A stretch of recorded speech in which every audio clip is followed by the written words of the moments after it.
नमस्कार, जय श्री कृष्णा। स्वागत करता हूं मैं आपका अपने चैनल कुंडली शास्त्र में। मैं हूं एस्ट्रोलॉजर रतन सिंह। आज हम आने वाले सप्ताह के बारे में ही बात नहीं करेंगे, बल्कि महापर्व जो शिवरात्रि आ रहा है 15 फरवरी को, उसके लिए आप लोगों को एक अच्छा सा काम या अच्छा सा उपाय भी बताएंगे। साथ ही में बिल्व पत्र चढ़ाने का एक अद्भुत मंत्र भी मैं आपको बताऊंगा। शुरू कर लेते हैं बिना समय व्यर्थ किए हुए। देखिए क्या है, सिंह राशि आपकी जो है राशि सूर्य बनते हैं। सूर्य महाराज अभी गोचर कर देंगे 13 फरवरी को। 13 फरवरी को ये जाएंगे कहाँ पे? कुंभ राशि के अंदर। जी हाँ, सूर्य महाराज जो कि अभी आपके लोगों के छठे भाव में चल रहे हैं, 13 फरवरी को सूर्य महाराज कुंभ राशि के अंदर चले जाएंगे। साथ ही के अंदर चंद्रमा की कुछ स्थितियां बदल रही हैं। मंगल और बाकी जो ग्रह हैं उन सबका नवमांश के अंदर आज हम देखेंगे कि किस तरह से वो रहने वाले हैं और क्या क्या आप लोगों को ध्यान रखना है। सबसे पहले बात कर लेते हैं आप ही की राशि के लिए। देखिए 13 से 15 फरवरी के बीच में जो सूर्य महाराज हैं, ये सूर्य महाराज अपने नवमांश में जब हम इनको देखेंगे तो ये तुला नवमांश में चले जाएंगे। तुला नवमांश में तुला के अंदर सूर्य नीच के होते हैं। तो यहाँ पे 13 से 15 फरवरी का जो समय है आप लोगों के लिए इतना ज़्यादा शुभदायी नहीं दिखाई दे रहा। वैसे भी ये आप लोगों के लिए 7वें भाव के अंदर गोचर कर चुके होंगे सूर्य महाराज। 13 फरवरी को यहाँ पे चतुर्ग्रही योग बनाएंगे सूर्य बुध और राहु के साथ में। क्या है ये भाव? ये भाव दाम्पत्य का भाव है, ये बात बिजनेस का भाव है। ये कई तरह की चीज़ों को हम यहाँ से देखते हैं। बुध और शुक्र की युति आप लोगों के लिए बहुत बढ़िया है। राहु भी साथ में बैठे हुए हैं, ये भी ठीक है।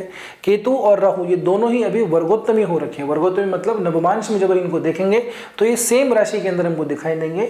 ये वर्गोत्तमी है, यानी कि अपना फल देने के अंदर ज़्यादा कैपेबल हो गए हैं। अब जिन लोगों की राहु की महादशा अंतर्दशा चल रही है, मेन पत्रिका में राहु की पोजीशन कहाँ पर है, कौन सा लग्न बनता है, ठीक है ना, और बाकी ग्रहों की क्या पोजीशन है, उसके अनुसार ही हम किसी व्यक्ति विशेष की कुंडली का विश्लेषण कर सकते हैं। तो यदि आपकी कोई ऐसी समस्या है जिसका कुछ ज्योतिषी निवारण चाहते हैं तो आप नीचे संपर्क सूत्र दिए हुए हैं, कॉन्टैक्ट इन्फॉर्मेशन है, व्हाट्सएप नंबर भी हो और वेबसाइट का एड्रेस भी, आप कहीं पे भी जाके अपना अपॉइंटमेंट बुक करवा सकते हैं। आगे बढ़ते हैं। देखिए सबसे पहले बात करें आपकी कामधाम की। यहाँ का जो मालिक बनता है वो बनता है शुक्र। शुक्र ने 5 फरवरी को गोचर किया हुआ है। बुध और राहु ये तीनों साथ में हैं, तीनों के तीनों मित्र हैं। यहाँ पे हमको ये दिखाई देता है, देखिए हालांकि यहाँ पे राहु की 5वीं दृष्टि गुरु पे तो पड़ती है, लेकिन इन्फ्लुएंस दृष्टि के हिसाब से वो सीधा सीधा यहाँ पे नहीं आ रहा। रही बात नवमांश की, तो नवमांश में भी सप्ताह के अंदर बैक टू बैक ये अलग अलग राशियों के अंदर गोचर करेंगे तो बहुत ज़्यादा वो टिपिकल हो जाएगा। आसान भाषा में समझेंगे तो काम के अंदर आप लोगों को उन्नति दिखाई देती है, समृद्धि दिखाई देती है। एक चीज और, अगर सीधे तरीके से काम नहीं होता तो टेढ़ा रास्ता यानी कि दूसरा जो ऑप्शन है वो आप लोग जरूर इस समय अपना लेंगे। चाहे वो बातों के अंदर अपने घोलना हो, सामने वाले को बोतल में उतारना हो, अपने सीनियर से, किसी भी आदमी से, कहीं पे भी अगर आपका काम नहीं बन रहा है तो उससे आप काम कैसे तैसे करके निकलवा ही लेंगे। बुध और शुक्र की युति बहुत ज्यादा धनदायी योग होता है, समृद्धि प्रसिद्धि भी व्यक्ति को देता है। जब राहु यहाँ पे मिल जाता है तो तिगड़म लगाता है, यानी कि एक्स्ट्रा आदमी थोड़ा सा एफर्ट करता है, शॉर्टकट के तरीके ढूंढता है, जल्दी जल्दी ग्रो करने का प्रयास करता है। मटेरियलिस्टिक अप्रोच उसकी काफी ज्यादा हो जाती है। तो व्यापार के लिए तो आप लोगों को बहुत ज्यादा ये शुभदायी योग है 3 ग्रहों का, ठीक है ना। खास करके जिन लोगों का काम ऐसा है कि वेब दुनिया से कनेक्टेड है, वेब दुनिया मतलब डिजिटल मार्केटिंग है, डिजिटल दुनिया है आजकल की, वेबसाइट्स वगैरह पे अपने प्रोडक्ट या आपके सर्विसेज अगर वहाँ पे जाती हैं तो आप लोगों के लिए बहुत ज़्यादा अच्छा समय है। हाँ, किसी नए पार्टनर को ऐड करने से थोड़ा सा बचिएगा।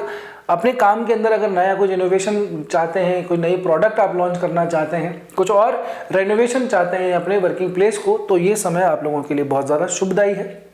दाम्पत्य जीवन की अगर मैं बात करूं मैरिज लाइफ वालों के लिए, तो भी उन लोगों के लिए भी ये समय ठीक है। नई एनर्जी, नई ऊर्जा आप लोग महसूस करेंगे। थोड़ी छोटी खिटपिट हो सकती है, कुछ बातों को लेकर मिसअंडरस्टैंडिंग जरूर क्रिएट हो सकती है, ठीक है ना।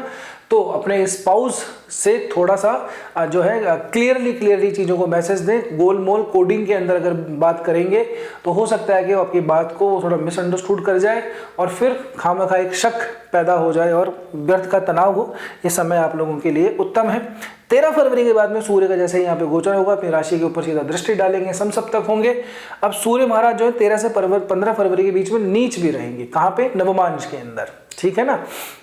अब सूर्य का जैसे यहाँ पे गोचर होगा तो खास करके वो लोग जिनका अपना खुद का बिजनेस चलता है ना, ऐसा टेक्सटाइल का, कमर्शियल कुछ काम करते हैं या फिर ज्वेलरी डिजाइनिंग का काम करते हैं, आर्टिस्ट वाली लाइन के अंदर है, यानी कि थिएटर वगैरह करते हैं, म्यूजिशियंस हैं ना, सिंगिंग डांसिंग वगैरह इस तरह के कुछ आप करते हैं, या फिर साथ ही में आप लोगों का कोई अकाउंटेंसी से संबंधित काम है, फाइनेंस से रिलेट करता हुआ काम है, आप लोग ट्रेजरी के अंदर हैं, रेवेन्यू डिपार्टमेंट के अंदर हैं, इस तरह का आप लोगों का कोई काम है, क्रिएटिव फील्ड से आप लोगों का काम है, मीडिया पर्सन है, तो आप लोगों के लिए 13 फरवरी के बाद का समय थोड़ा सा जो है अपने सीनियर की तरफ से, अपने बॉस की तरफ से, या फिर सरकारी पेशे में जो लोग हैं तो वो भी आपके से बड़े जो ओहदे के अधिकारी हैं उनकी तरफ से थोड़ा सा अनुशासनात्मक कार्रवाई हमको यहाँ पे दिखाई देती है। कहने का मतलब जो भी आपका काम धंधा बिजनेस है उसके अंदर जो फॉर्मेलिटीज होती हैं गवर्नमेंट से रिलेट करती हुई, जीएसटी नंबर वगैरह है और बहुत सारी उद्यम कई तरह की चीज़ें होती हैं, तो उन सब चीज़ों को आप लोग अपने कागज़, अपने डॉक्यूमेंट्स को पूरा बना के रखिएगा। हो सकता है कि कोई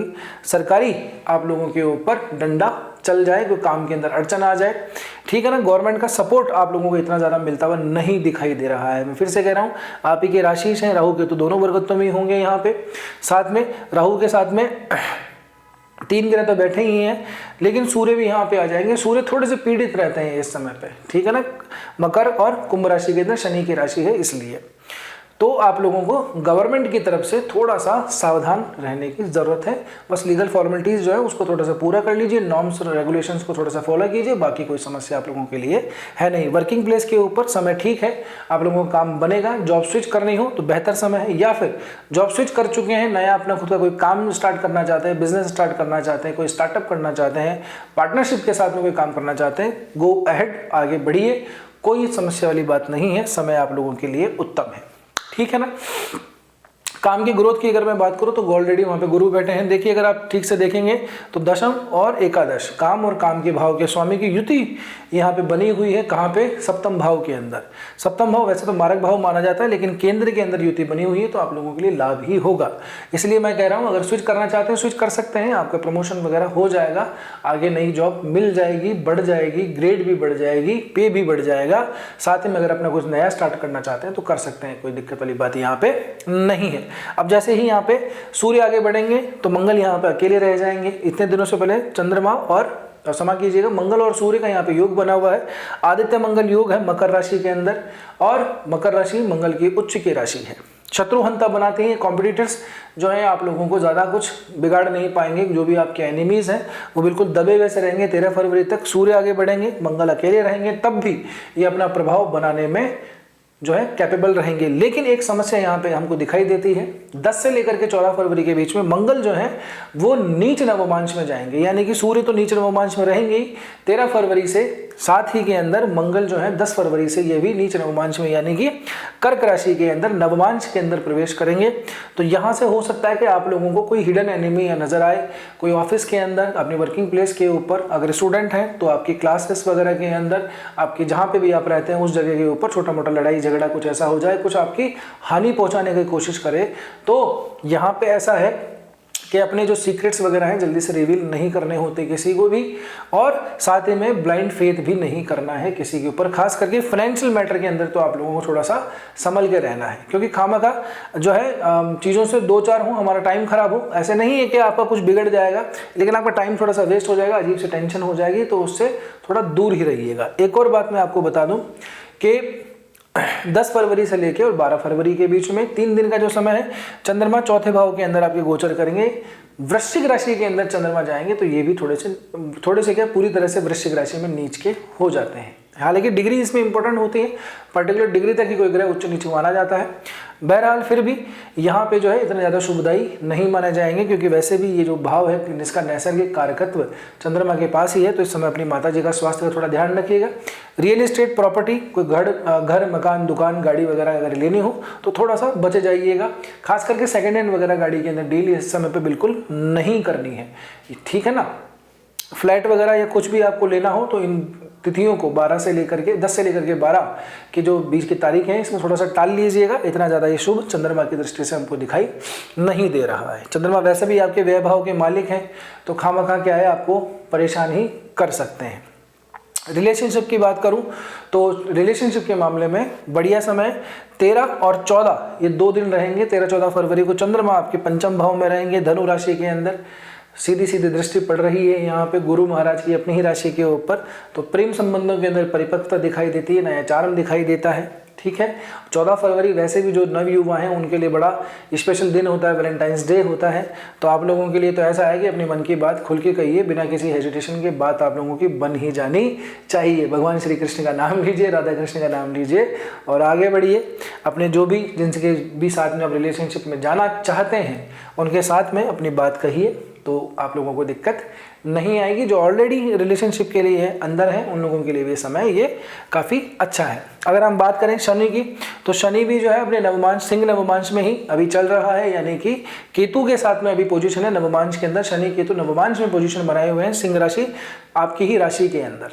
ठीक है ना, तो यहाँ पे आप लोगों को इतना ज़्यादा बेनिफिट सिंह राशि वालों को बनता हुआ दिखाई नहीं दे रहा है। जैसे मैंने अपने वीडियो के अंदर बताया था, जब शनि का गोचर हुआ था नक्षत्र के अंदर, तब मैंने कहा था शुरुआती दौर के अंदर जो शनि रहेंगे वो सिंह नवमांश के अंदर ही रहेंगे। केतु ऑलरेडी वर्गोत्तम ही चल रहे हैं, तो और आप लोगों की तो ढैया भी चल रही है ना सिंह राशि वालों की।